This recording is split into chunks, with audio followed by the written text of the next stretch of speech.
Iraultza fasista baten aurrean algaude, argi dirudi, gaur egungo errealitate soziopolitikoaren alderdi batzuk oligarkikoa, korporatiboa edo fasista den iraultza baten testuingurura hurbiltzen gaituztela, noski. Horrelako planteamendu batek duen esanaiagatik, argudio euskarri serioa behar duela, hasteko. Oligarkia korporatiboak 20. mendeko 2. eta 3. hamarkadetan hasitako estrategiarekin aldera daitekeen estrategiari heltzeko oinarri objektiborik ote dagoen azter dezakegu. Ikus dezagun. Fasismoa deritzoguna elite korporatiboek. Mendeko 20. hamarkadatik aurrera eragindako eta jasandako mugimendu autoritarioa izan zen.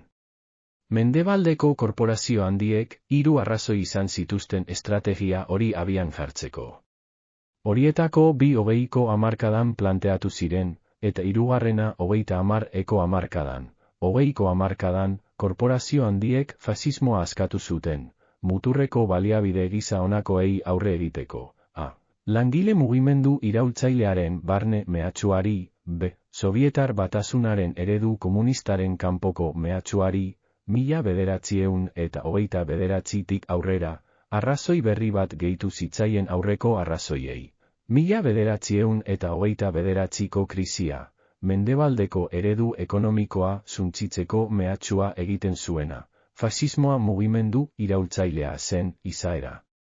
Politikoko benetako estatu kolpeak nahi zituelako, elite korporatiboek populazioa kontrola zezaten, langile mugimendua zapaltzeko eta, 30. hamarkadatik aurrera, Sobietar Batasuna suntsitzeko.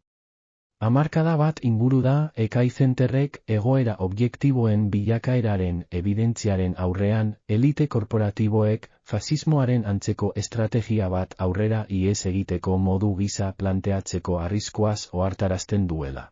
Elite honi planteatzen zaizkion erronka historikoei aurre egiteko.